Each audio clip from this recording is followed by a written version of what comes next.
I must say, it is my pleasure to welcome Jesse Schule and Tony Mejia. This is kind of like a reunion of sorts for the Manny's Irish Pub Sports Betting Show. And honestly, if it wasn't for these guys and their enthusiasm, we might not have had this reunion. But I am very glad that we are. Tony Finn, I believe, is going to be joining us in a little bit. So we better get what we have to say, the three of us, in pretty quickly before he comes on, because if I remember right, he can go on kind of thing, but he's also very intelligent, and he's one of those few guys in the world that he can talk for 20 minutes, and it feels like 5 minutes. And then there's other guys that can talk 20 minutes, and it's like, oh my God, was that 2 hours? This is true. Church sermons I hear are like that. They can be really good and entertaining, and then they can be like, when is the blessing and when do we get to leave? I guess. I don't think Tony Finn's a minister, though. He could be, though. He's a master of everything. We'll have to ask him. But seriously, welcome, everyone. We are going to be talking about the NFL Conference Championship games. And I can't remember a time where the matchups that you can bet on in the Super Bowl are basically all pick 'em. Eagles against the Bengals, Eagles against Kansas City against the 49ers, Kansas City against Eagles. Any combination is, I've never seen it that close to where these teams are just so evenly matched up. One thing I will tell you is I found every year I learn more stuff, and I have a PowerPoint presentation kind of, modeled after Ralph Michaels. It has 60 trends and angles, the infamous T&A. And if you send me a direct message on Twitter at John Ryan Sports 1, I'll send it to you. And you can use it as you see fit. But I really dug deep. I will show them later in the show, guys. And, I even used intended air yards as a metric this year. I've added quite a few variables. So one thing I can tell you is that favorites that open as favorites and then become less favorites at game time are 9-1 straight up and against the spread. So that would obviously be on Kansas City. And that leads me into my first topic, Mahomes. So I think it has been kind of a big topic across a lot of media platforms. How do you handicap a game with an all-pro quarterback that's injured with a high ankle sprain? You don't know, with high ankle sprains that we've seen in the NBA, Tony Mejia is one of the best guys for NBA expertise. You don't know how bad it is. And we don't know for a fact if Mahomes did get an injection. There was talk that he wanted one so he could get back out in the field. I have to believe that he had some kind of injection at halftime to be able to play, because that was a pretty severe bend of the ankle down there in that slow motion replay they kept showing way too many times. So here's my take when I look at this, and it comes from my Wall Street days. Whatever the market is always right. So when Kansas City opened as a 1.5 point favorite, the market was right. It really doesn't matter what I think about Mahomes, or if he's going to play, or if he's going to be 50% effective or 80% effective. And now the market has moved to make Cincinnati basically almost a 2.5 point favorite. And I think that, that the market is right again. It's not trying to lead you into a trap. It's not trying to lead you into a false sense of, oh boy, I better not take Kansas City now because they were the favorite, but now they're the dog. Right. That's not good. We don't know that. We really don't. So what I do is I handicap it as that Mahomes is going to be full strength, and that game plan by the Bengals, honestly, they wouldn't be here where they are if they didn't game plan pretty well. Their win streak is 10 in a row now, 11 in a row. And very few teams have ever, come into a championship game on a streak like that. So they're going to game plan for him throwing the ball over the field, and they're also going to prepare for Henny. And that's what caught Jacksonville, I think, a little bit off guard, because they didn't expect that. They didn't know that Henny was going to be in the game. But after seeing him go 98 yards in his first drive, I think the Bengals are smart enough to be able to prepare for him as well. So I'll turn it over to Tony Mejia first on this question and see what he has to say about how you handicap this, or whether you could possibly ignore it too. I mean, there's no right or wrong answer. Well, personally, I'm waiting because the the news will trickle out if there is a setback. So what's the point of, I mean, the line's not going to move anymore. You know, do I need the point if I want to bet Kansas City? Maybe you can win 21-20 or 24-23. But I mean, look, it's a matter of, I think it's not a pain tolerance issue. And like to answer your question about high ankle sprains, and the ankle and hamstrings, everybody heals somewhat differently. I would think that if this was the regular season we had, and we were maybe week 13, they would be overly cautious with it. So it would be a 2-week injury probably. But, you know, it's put up or shut up time. So I think he's going to play.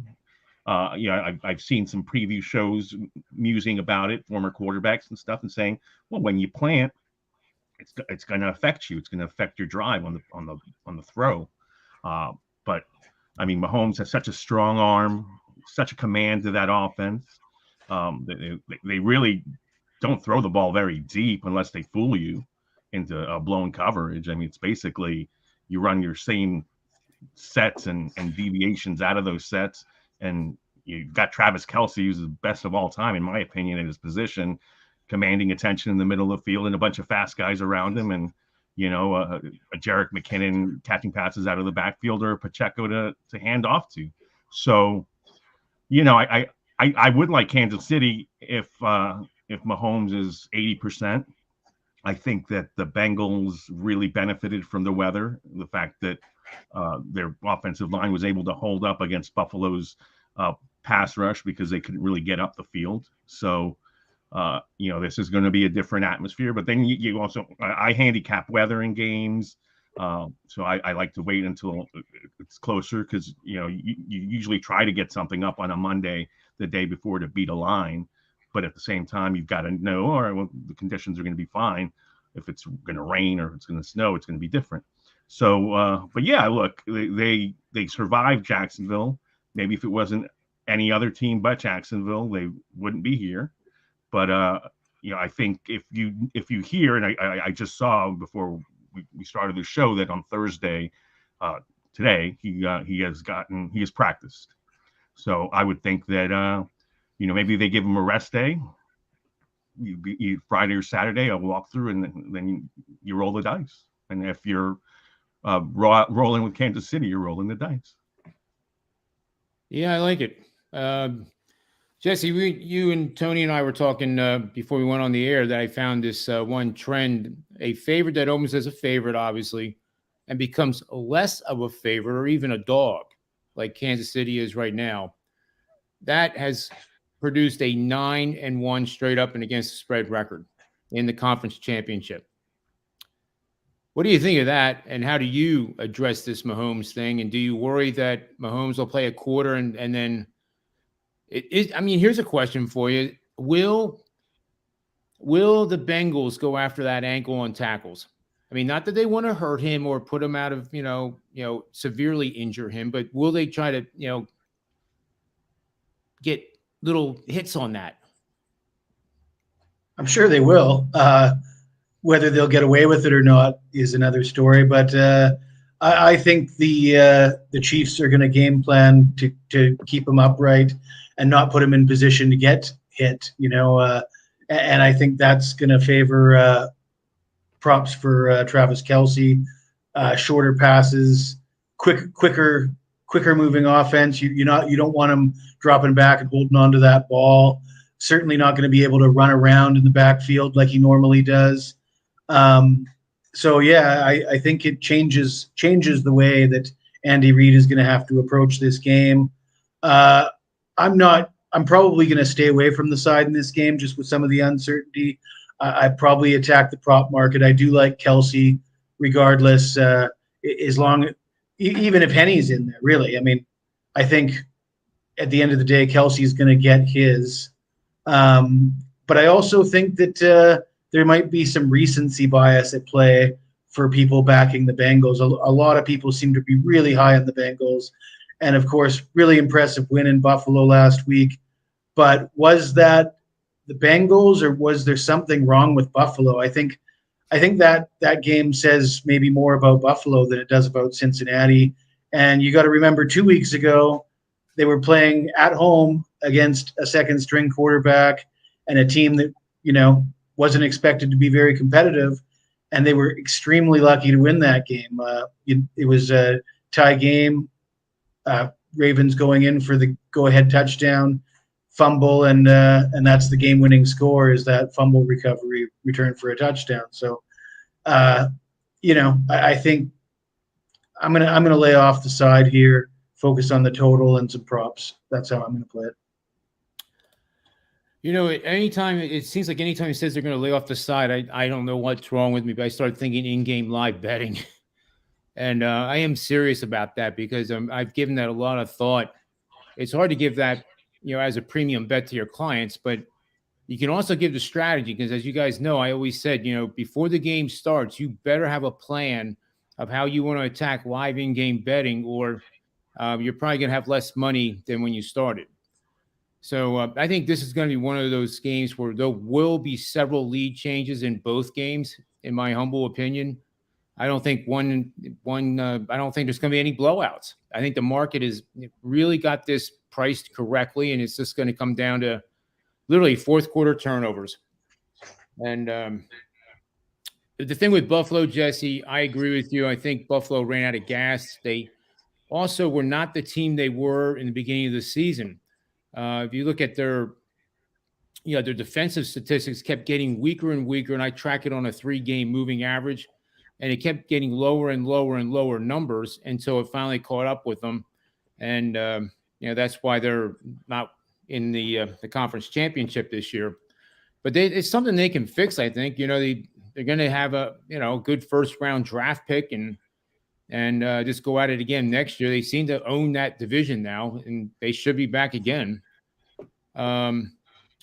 One topic I did have here, this is from the slide presentation, where if you send me a direct message on Twitter, and I'll send you the complete listing. It's about 55 different trends and angles for the conference championships over the last 10, 25 years.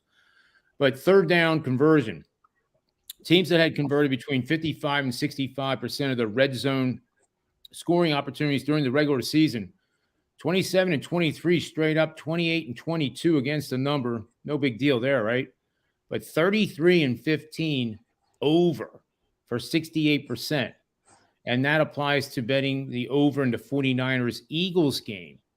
So there's a little segue into the second game for the show, but that will be the first one on Sunday at 3:00 in South Philly. And I think that's good that they did make it 3:00 because, they were pretty well behaved in that late one with the Giants, because that was a blowout of pretty big proportions.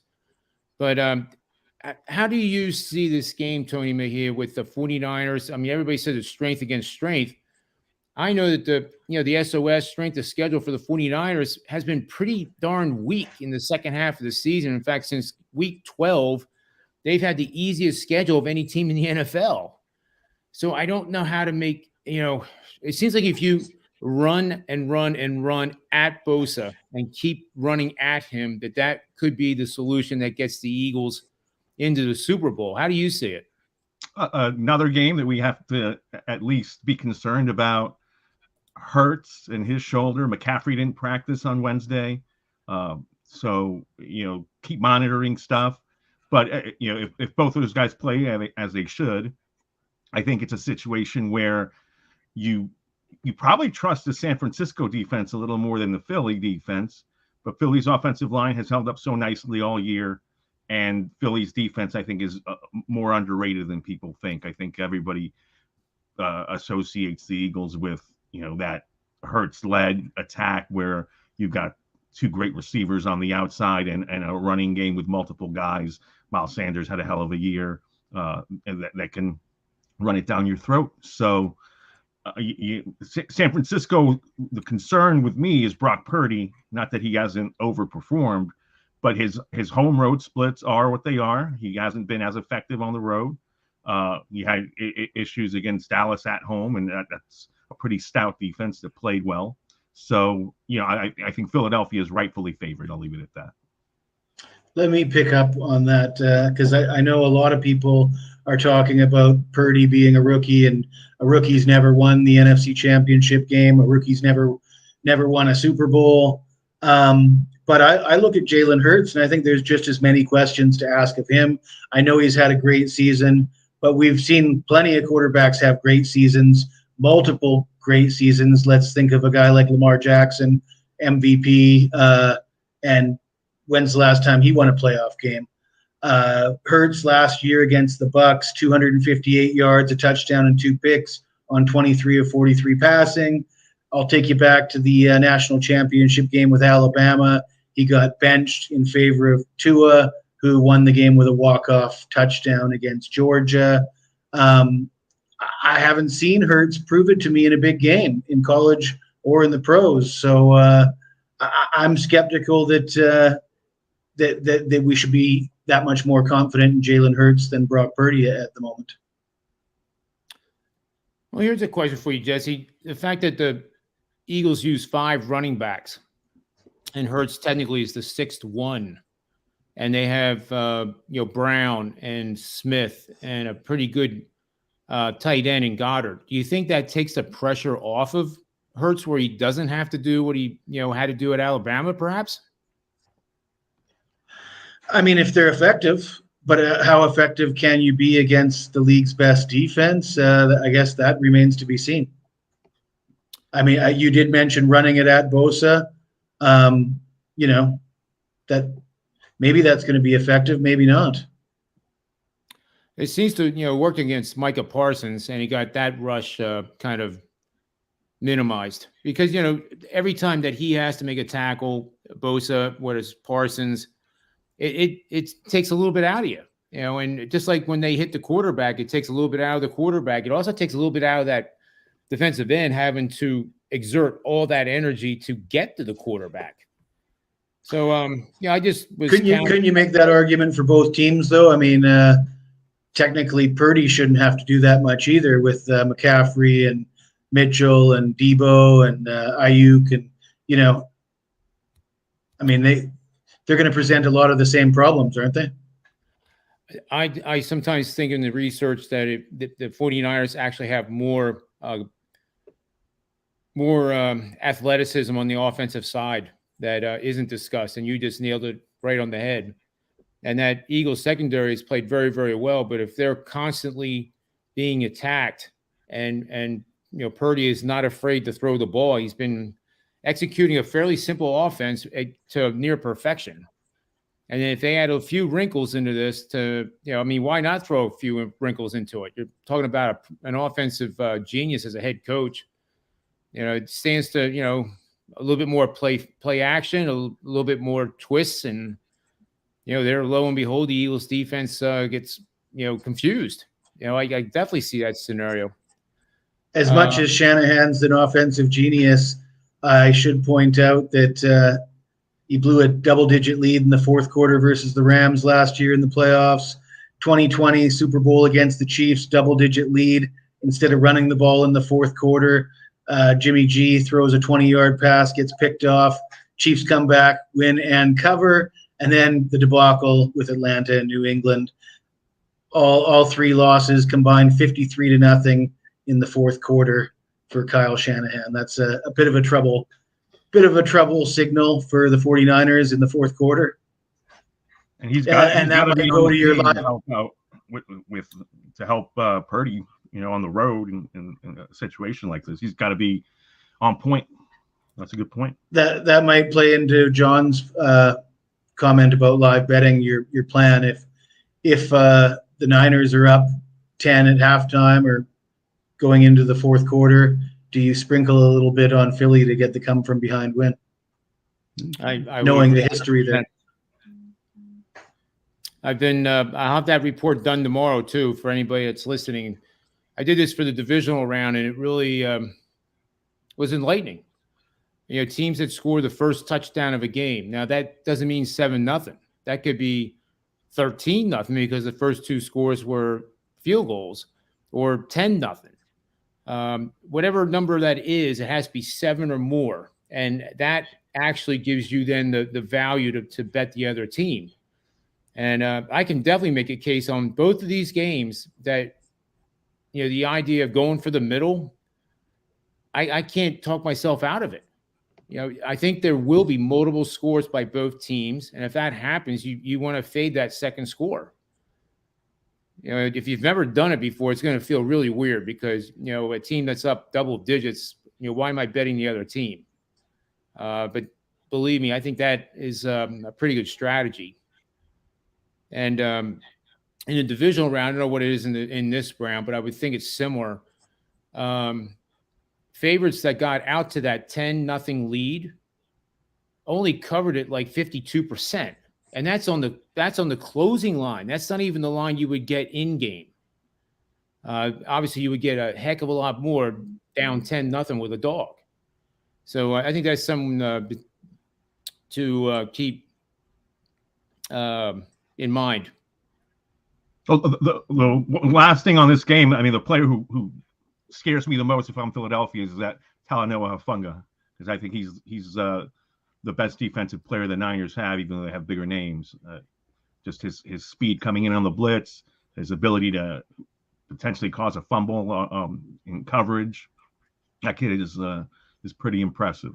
But I mean, look, Philly is they've shown all year that they have weapons, and Hurts has done a really nice job in using them. I don't quite buy Nick Sirianni's Michael Jordan comparison. I think that's a little bloated, but he is, if he's healthy out there, I trust him more than Purdy, especially at home.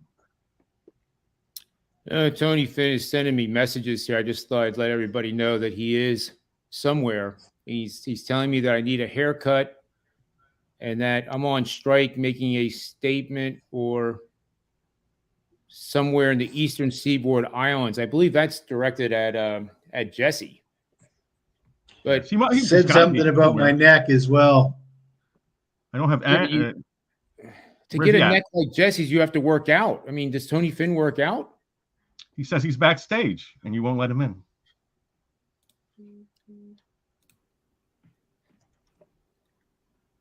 There he is, rolling his eyes. Fucking Eastern time, I tell you. Hey, Robbie, listen, Robbie's backstage. Rob's backstage too. Well, he's not backstage. He's backstage because he can't find the link. Oh, there he is. There, now we have the whole party. Look at this. Jesse, thank you, Jesse. Thank you, Jesse. Jesse, easy on the juice, brother. The only juice I drink is apple juice there, Tony. Well, you and Adam. Good, hey, you know what? Good company. This guy's an animal. Not only does he bench 250 28 times, yeah. It's 5 a.m. where he lives right now in Thailand, and he's on this show. Yeah. Right. 5 a.m. Just to hang out with us? Yeah. 5 a.m. Use another word for impressive. That juice, they have some special concoctions in Hawaii. Thailand. The same place. We say same, but different here.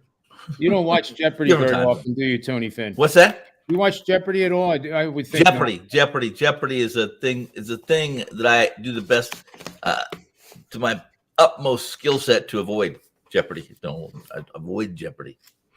I wouldn't be surprised if they don't even air that in Las Vegas. But we got the globe covered here. We got Tony Mejia in the Central Florida area. We have Mr. Finn in Las Vegas. I'm in a certain. I blurred the background so I didn't give away the specific location, but I'm back here checking some plants in the sports book, as you can see. I blurred them. Not gonna give it away. Rob Vino and I have the East Coast covered, or the Northeast, I should say, and Jesse's got the rest of the world. Jesse and the world. We in trouble. I mean, you can tell the guy's pretty strong. I mean, look at that shirt. Yeah, I know. That's just to make his shoulders look a little bigger. Small shirt. All perception. There are some comments in the chat, John, that you ignored. I assume you had your spreadsheet up, but people are watching and they're wondering what you think about Kansas City now being -1 everywhere. Oh boy. Well, What do you think about that? What do you think about that, JR? The line did fluctuate. Yeah, what do you think about that, JR? What do you think about that? 28 years of data, and I didn't know this as a fact, but now we have granular pieces of data like opening lines, closing lines, different books. Yeah, there's no value there. And believe No it or value. not, a favorite who opens the favorite. How do I say this without sounding stupid? A favorite that opens as a favorite, a team that opens as a favorite, and by game time becomes less of a favorite than the opening line, is 9-1 straight up and against the spread. And when Tony Finn opens his bank account and he has more than $1 million, and he still has more than $1 million after the game's over, He didn't bet the game. Then. got the value on the game, no matter what the effing line was. That went way over my head. Well, it's okay. There's a Bill sequel. talk about There'll be a Tony Finn's bank sequel with account. the answer to that riddle soon. How Hey, we John, you should get that database and search it to see how many times a public dog wins 2 weeks in a row, because the Bengals look like the public dog 2 weeks in a row to me. They were the public I dog have in done that. Buffalo? I didn't realize that. I was all over Buffalo. Well, when it comes to Kansas City, whoever they're playing is going to be the public dog, right? Well, I believe Jimmy the majority of the tickets were on the Bengals, but the line kept on. It seemed like the majority of the money was on Buffalo, but the majority of the tickets were on the Bengals. Gotcha. I've been listening to you guys backstage here and, sniffing a few things, plants, and checking out the stock. And I'm not one of those. I wanted to chip in and pitch in, but I've never been very big. I don't know about you guys. I've never been very big, and nor have I spoke to or endorsed, encouraged, or even gave it more than 2 or 3 sentences. Opening line value. Opening line value is open. It gets a lot of attention, but I don't care what kind of opening line value you get. If you ain't winning, there's no value there. No, I agree. I think it's most important in college football. That's about it. I mean, listen, everything has its place.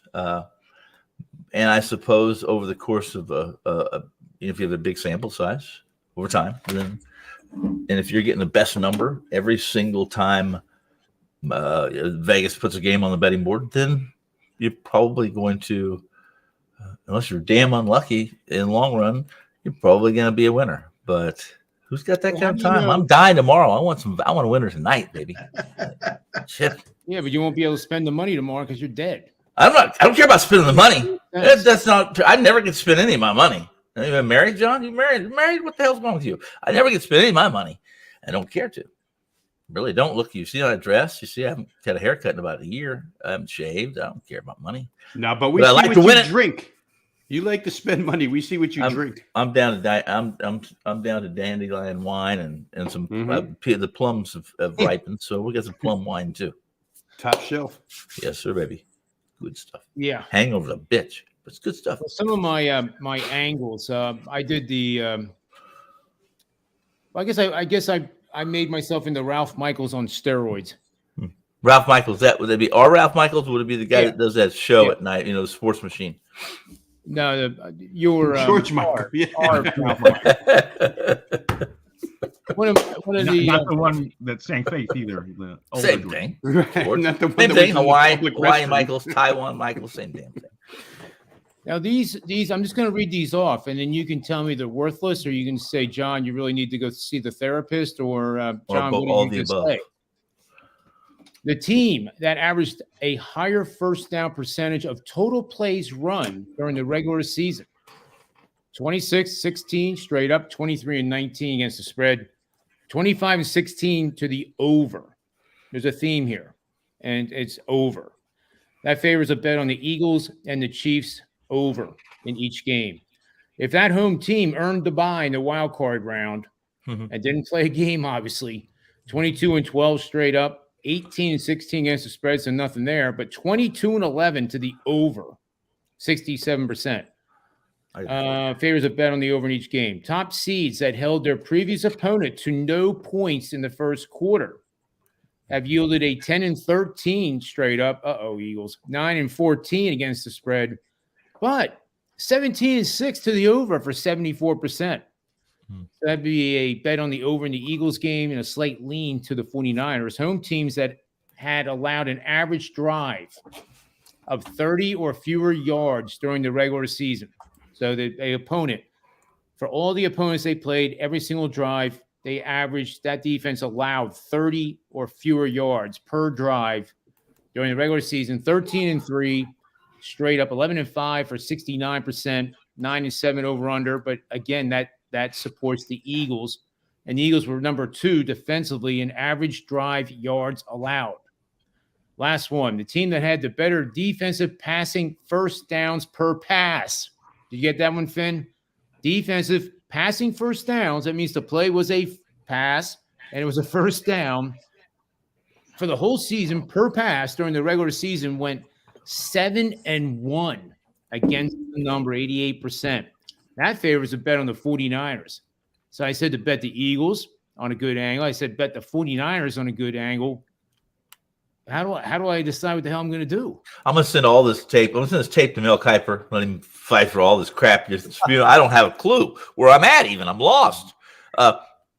Team that scores the most points usually wins, usually covers. Which team is it?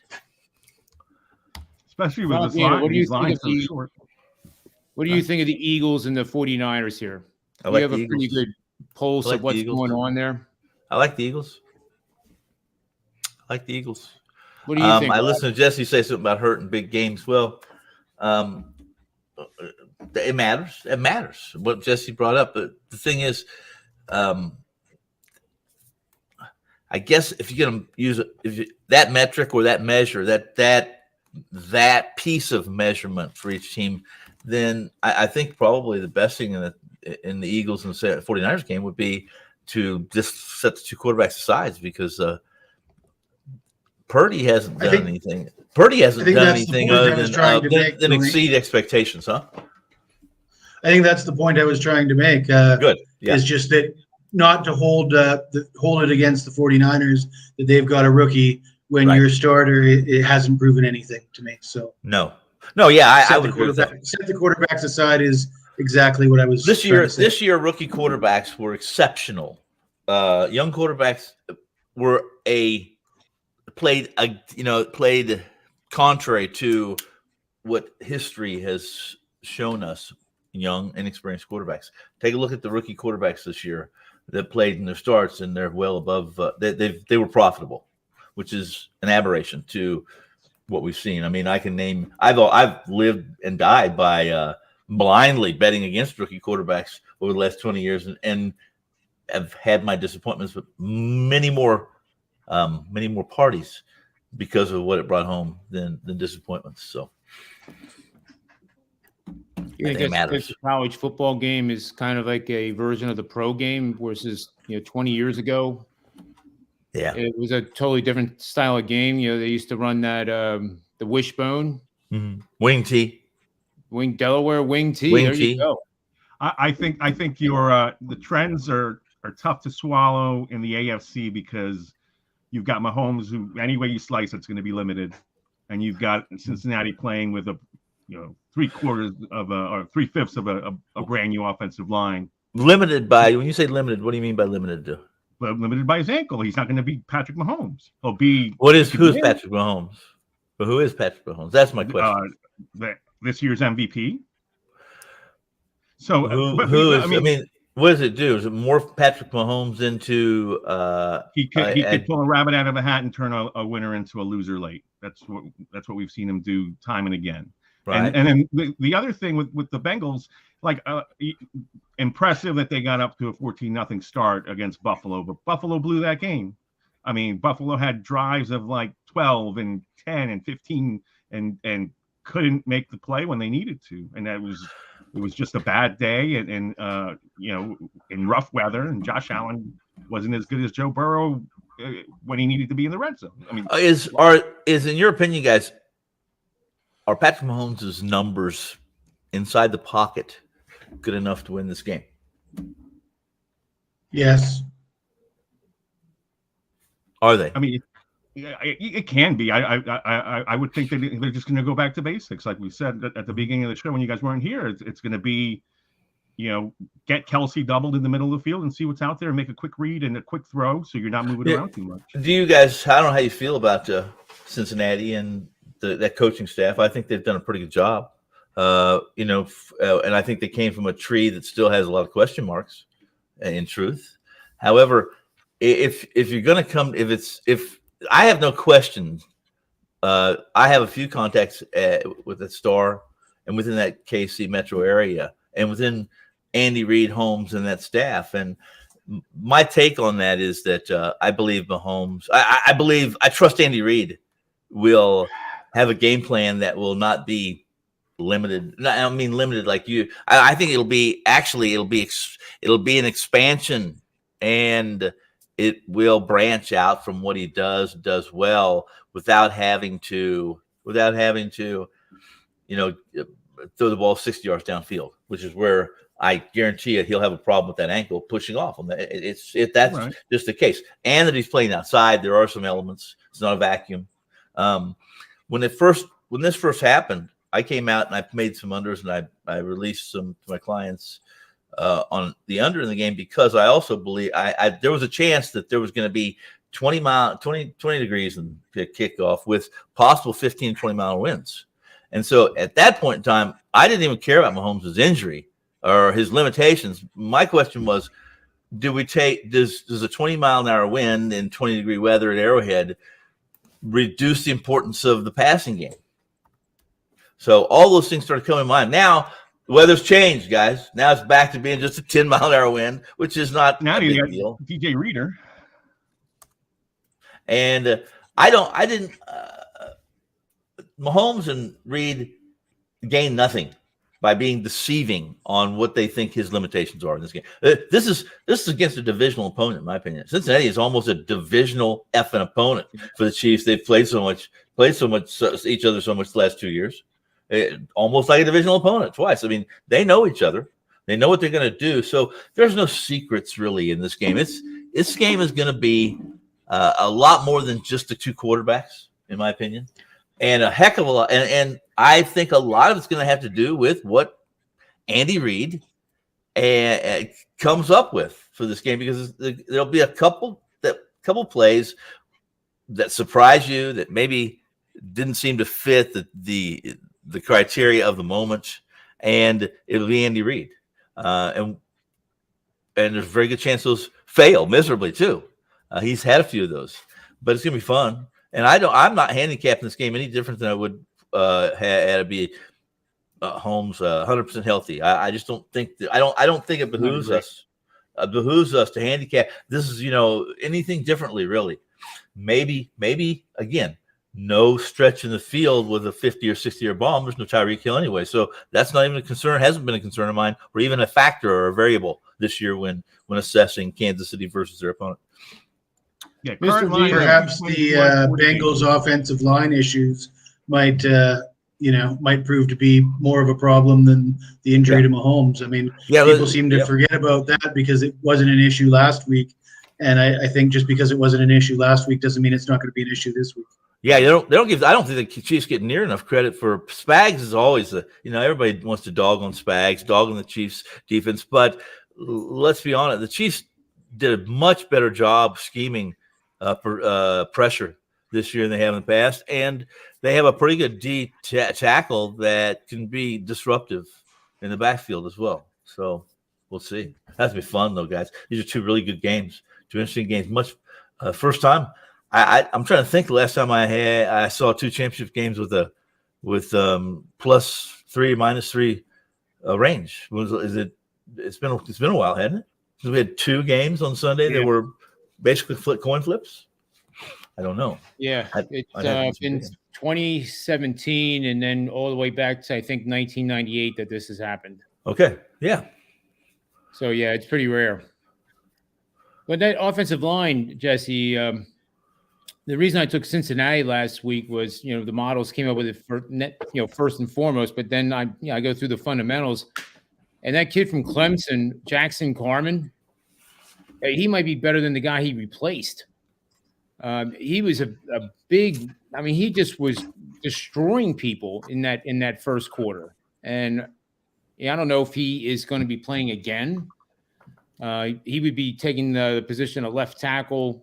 Jonah Williams is who he replaced last week, and he's replaced him a couple of times this year. But if I remember right, he's 6'6", 6'7", and 335, and extraordinarily quick feet. And that's what you need for a left tackle. You need technique with the feet, and he seems to have the whole package. So that will be an interesting matchup, Jesse. I think to watch, the pass rush and see how this if this kid is in there again, how he holds up. Rob Vino, you need to say something here. We got to get you involved here with your expertise. So you can pick which either game you want. I'm just absorbing this. Listen, personally, I'll ask questions. Let me start with this. I'll ask questions. You guys are all Cincinnati defensive coordinator Lou Anaromo. That's who you are right now. Mm-hmm. All I hear is Patrick Mahomes is limited. He's got a bad ankle. He can't push off. He can't. Okay, you're the defensive coordinator. How you playing this? You creeping everybody up because he can't throw downfield. You playing everybody tight press coverage within the line of scrimmage. Beat them 3 times in a row. I'm not changing a damn thing until they prove that. All right, well then, because last year was totally different, Tone. Let's just go back to last year. Last year, Patrick Mahomes takes the first 3 drives of the game down for 21 points. Boom, boom, boom. 75 yards, 82 yards, another 70-something yards. Yep. Then he turns the ball over right before half. And second half, for whatever reason, totally ignores what Cincinnati's given him, right? They played that shell defense. He refused to throw underneath. He wanted to go up top, wanted all. And he took a ton of the blame, and he deserved it, right? So if you're not going to change a thing, you're going to play that again, and you're going to play too high shell and just let him throw quick and underneath? Probably not, right? From what I'm hearing from you. Yeah, no, here I am. I misspoke to say, first off, it is a different animal. First off, I am going to play too high shell, plenty against Mahomes. However, I'm going to be physical. I mean, the only thing I'm do different on the too high shell that convolutes and makes the too high shell complex is somehow I have to either double team Kelsey or I have to be more physical with him, which really complicates a too high shell. If you're going to move somebody, you can't double team them. It's hard to do. Either that or you're going to be rushing 3. Yeah, and like this Chiefs defense, Chiefs offense is so much different than it was the last few years. It's different. I mean, Absolutely Harden different. is basically the only guy back. You've got Pacheco as your running back now. Tony can stretch the field. Tony has the ability to stretch Tony the field. There's the point, Tony. Juju can beat you mid-range. Yes, but yeah. About the Scantling, same thing. But I mean, the point is it's all still going to be revolving around Kelsey. So, you have to be smart. And I mean, is Mahomes going to be comfortable out there to be the ball handling wizard that he is? And that would be my main concern, because I think he'll be mobile enough to obviously you're not expecting him to be a guy that's dancing around and scrambling to 20 yards. He has a lot of money. Mahomes has a lot of money. He can buy whatever he wants to make him dance and not feel any pain. I believe that. I would. Let's say this, because Tony Finn, I'm with you. Total trust, and this is not saying that I'm going to play KC, but total trust that you give Andy Reid 7 days to come up with a game plan. You're going to come up with a game plan to beat you offensively. Now, all that being said, Travis Kelce gets targeted how many times last week? 20-something times. And when they take you through on a few of those replays, they basically show you they pose Kelce as an inline blocker. And then when the backer drops off because he sees a back circling down the sidelines, then Kelce just takes 2 steps across the line of scrimmage and boom, the middle's wide open. So, I mean, we talk about in football an awful lot. You spy a quarterback, and you almost have to spy Kelce in this case, right? If you're going to pay total attention to somebody, you're going to pay attention to Travis Kelce. That being said, you become shorthanded against receivers. Now, they might just be names to regular people, but Valdez-Scantling, Kadarius Toney, and Mecole Hardman all run 4.3 40s. Yes, Now, do. if they're going to give these guys deep shots, and Patrick Mahomes doesn't have to throw the ball 60 yards to hit a deep shot, guys. It doesn't have to be that way. These guys all can stretch the field. I don't want to say guarantee because I'm not Andy Reid. I'm not standing there next to him, but I would venture to think that there's going to be more deep shots in this game than you think. A, because of the way Cincinnati's going to play it, figuring they got a, limping around quarterback, and B, because what they're going to take away and what they're going to allow Andy Reid to have, Andy Reid's got no problem taking. Can Mahomes complete these passes?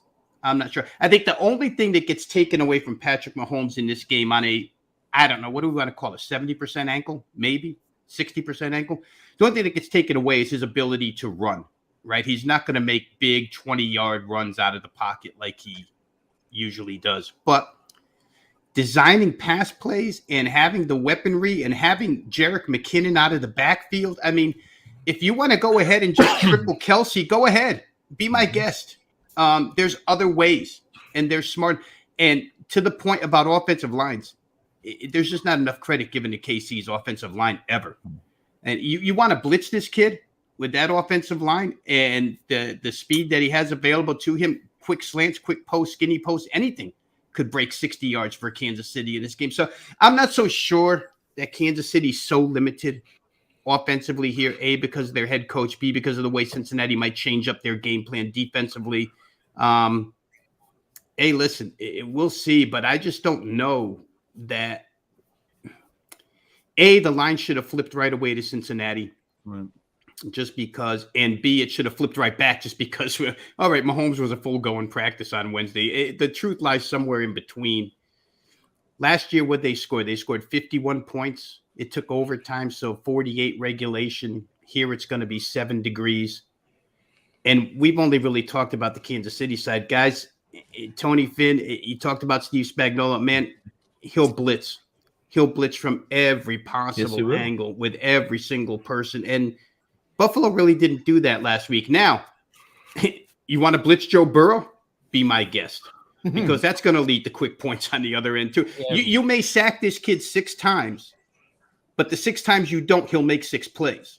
So, and I think when we talk about offensive lines, guys, what goes untalked about the most is you automatically assume offensive line is hurt, quarterback's going to get killed.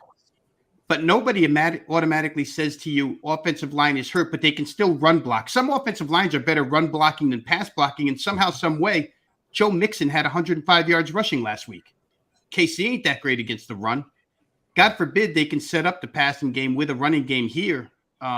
These guys all seem very capable of run blocking. So I don't know, man. I just don't know. I think a lot of people see this differently than me. They see it as a low-scoring game with a hindered quarterback and 7-degree weather. There's not going to be much wind, but I think all hell could break loose again with these 2 quarterbacks and these 2 offenses and these 2 offensive minds. To your point, Rob, I ran rushing before contact, and that's exactly what it is. And not surprisingly, the Eagles are 3rd best in the NFL with 103 yards per game. 49ers are 9th at 83. 14th are the Chiefs at 78. And the Bengals, 26th at 62. But air yards. Now, air yards, for those that never heard this stat before, it's from the line of scrimmage. It doesn't matter where the quarterback is behind the line of scrimmage. Those yards don't count. It's from the line of scrimmage to where the receiver would catch the ball. It's not yards after the catch. It's just that distance. Mm-hmm. So it measures, are they stretching the field north and south, or are they doing slants? They're north and south yards too. It doesn't matter if you're throwing across 2 hash marks, it's still only north and south, right? Right, it's north and south. So the Bengals, 4th best in the NFL, 144 a game. The Chiefs, 5th best, 142. Eagles are 8th, 139. And the 49ers, not surprisingly, 24th at 108. Yeah, it all makes sense. That all makes sense, yep.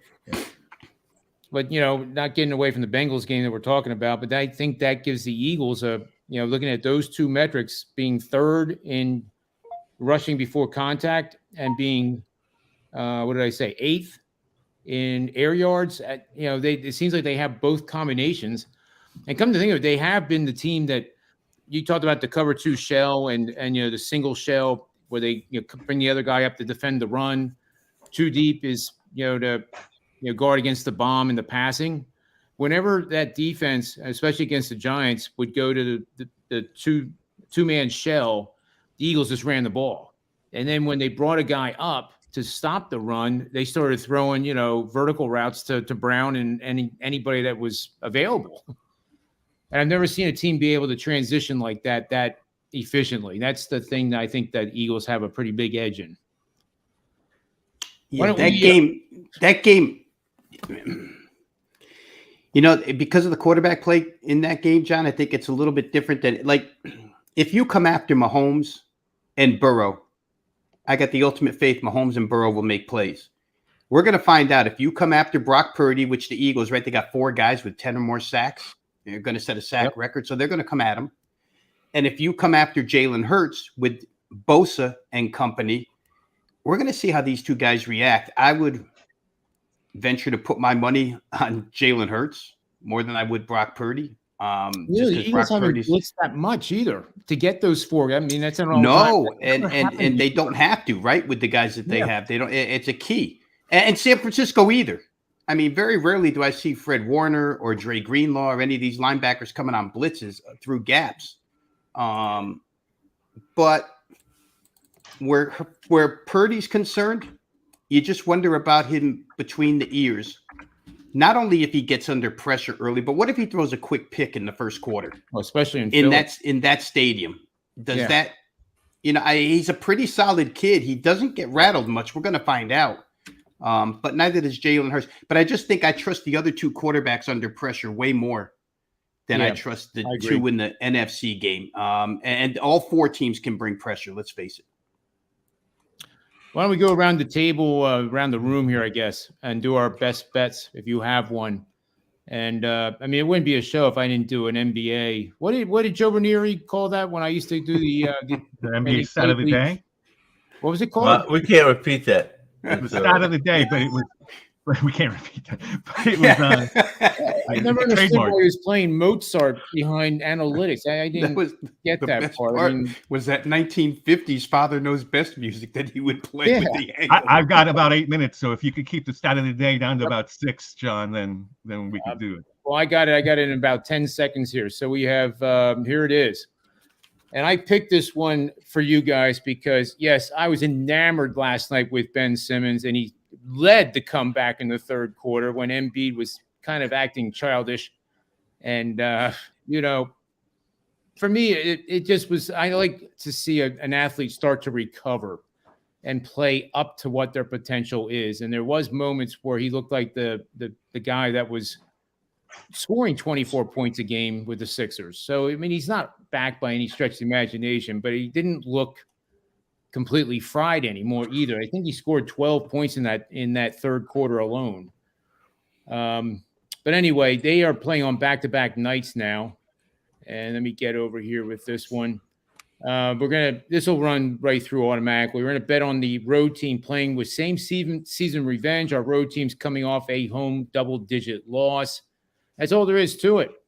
103, 58, 2 pushes, 64% of the last 5 seasons. But if the host is playing on back-to-back nights, 12-4 against the spread, it says to take the Pistons plus the 9 against the Nets playing on back-to-back nights. Let's go to Jesse Schule. Best bets? Yeah. I'm going to take some low-hanging fruit. The Travis Kelce anytime touchdown has been money, especially in the playoffs. I believe he has scored a touchdown in every playoff game he has played for the last 2 years. Had a big week last week. I think with Mahomes being banged up, he's going to look for Kelce more often than he would even when he's healthy. So, Travis Kelce, anytime touchdown, even money. That's my best bet. That's an amazing line. Even money. I mean, that seems like it's stealing. Tony Mejia, what do you got for us? All right, well, it's the pickup on my page because I got a 5% today, but my free play is the degenerate special between Hawaii and UCSB, and it's Under. a quality matchup because those are Under. two of the best teams in the Big West. Under. So I'll back the under.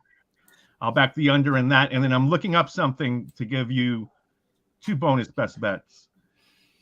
I mean, I didn't like it, but I think Sky Moore surprise touchdown, and I don't know what it is, but it's got to be plus money because he only got targeted once for 1 yard last week. But they like to throw him the ball because he's so fast, like and block for him on bubble screens. So he's somebody to potentially back. And I got to give you an NBA play, even though it's not my best one. Got to go with the Clippers first half, which is I think 7.5, 8. But I would imagine I don't want to play with the 13-14 that they're laying for the full game. John Wall is out, but everybody else should play. And the Spurs have, their leading scorer has been out in Devin Vassell, but tonight Jeremy Sohan, who has been their pseudo point guard, is also unlikely to play. Josh Richardson is questionable. So, second night of a back-to-back for the Spurs. I don't like them early. Terrific. F and Tony, you are on center stage. Best bets. We'll I'll stick with a couple props. So how about that? How about first off, Pacheco over 47.5 yards. It's a little juice heavy. It's I think last time I looked, it was minus 135 or minus 140 even in a couple shops. I think that's a given. I think that Rob spoke to McKinnon. McKinnon's more of the hybrid. He's the one that's going to catch. I think McKinnon's receiving yards over his receiving yards. Pacheco's over rushing yards. Those are the 2 plays that I'll be looking at for several reasons with Kansas City. Not because I think Kansas City's limited, but I think it makes sense because it just makes sense. The weather, the wind, the situation, and the fact is that that Kelsey, you guys mentioned Kelsey too. The longer that Mahomes is on the field playing with some adrenaline, the less his ankle is affected, less it hurts. I think the more mobility he'll have during the game, and it keeps Burrowhead from seeing too much Cincinnati offense or their offense on the field. I like those 2. Actually, those 3 trends, those 3 props you guys just talked about: Kelsey, the Pacheco, and grind it out 8 yards, 7, 8 yards, or 3 yards in a cloud of dust. Do whatever you want. But if I'm Andy Reid, I'm not going to game plan that much differently. But I'm certainly going to game plan to own time of possession. Love to see 35 minutes. If you're a Kansas City fan, you see 35 minutes of time of possession for Kansas City, they win. Love it. Mr. Vino, I think it feels like the last time you and I were doing best bets, the Phillies were in the World Series. Now we have the chance for the Eagles to go to the NFL version of the World Series. And then, of course, the Sixers will go to the World Championship, making this the best sports city in the world.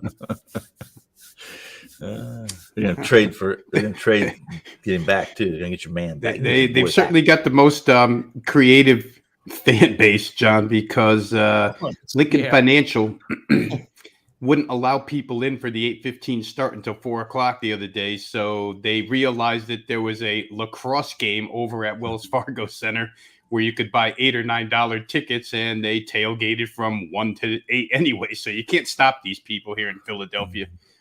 Get out the Crisco, grease up the poles, and watch out for that horse doo-doo on the street that they love to eat. I'm going to go to who? The Philly fans. You didn't see that video? I don't. When they won the Super I Bowl really in don't. 2017? I'm just now. Guy ate the horse crap right off the street. Yeah, I better go take some antibiotics right now. It's a different breed. It's a different breed. I'm going to go quick. Player prop NBA here. One that's been successful, but one they've jacked up now. So we're going to see. I might get caught paying too high of a price here, but Nikola Vucevic, points, rebounds, assists, has just been printing money for about the last 14 games here. Now, this number is going from 32.5 to 33.5 to what tonight is 35.5 against a really centerless Charlotte Hornets team. Miles Plumlee in there, but still a guy that Vucevic can dominate. But it all correlates back to Billy Donovan saying from here on out, we're going to run our offense through our center. He's got passing capabilities. He can score with the ball in the paint. and he can get second chance points. But we're going to make sure he touches the ball. Ever since then, if you've been playing his PRA over, you've made a ton of money. If you've been playing points and rebounds over, however you want to slice it, it's been really, really good. I choose to play all three here tonight. He gets a team that gives up a lot of points in Charlotte. It gets a team that gives up a lot of points to centers in Charlotte. The total here is points, rebounds, assists over 35.5.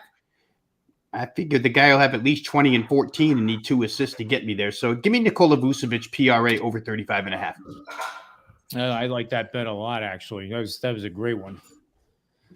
Well, it brings us to the end of the show here. I appreciate the time, guys. I appreciate the really the support to bring this back together. It's like a reunion for me. It means a lot. So I think our plan is to go every Thursday with this show, and maybe more often if we get enough guys. I know some of the younger guys at SportsMemo and WagerTalk have interest in doing 10-minute segments. So the more the merrier, right?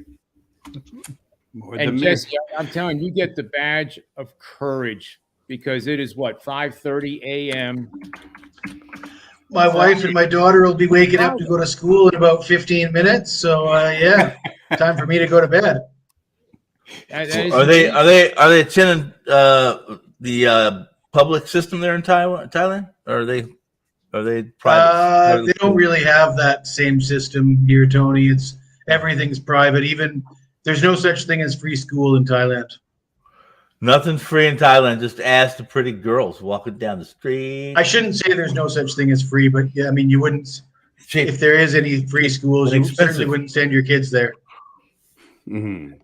Tony, the one thing before I let everybody go, I haven't figured this out yet with Jesse Schule being. I mean, it's Friday, so if we're talking to him on Saturday, he's already seen the football games, and he could tell us who won. Yeah. Well, how do you think I do so well? Einstein. Yeah, I mean, you've seen the yellow outfit, you've seen the back-to-back sweeps. I mean, relativity. I didn't realize that was you, Jesse. it's got to be cheating of some sort, doesn't it? Yeah, if you ain't that rack of ribs. If you ain't cheating. Anyway, we all got to get going here. So, Jesse, why don't you take us out of here? All right. Well, everybody out there, bet with your head and not over it, and may all the wins be yours. Which head? Which head? Thanks for watching, everyone. See you guys. See y'all.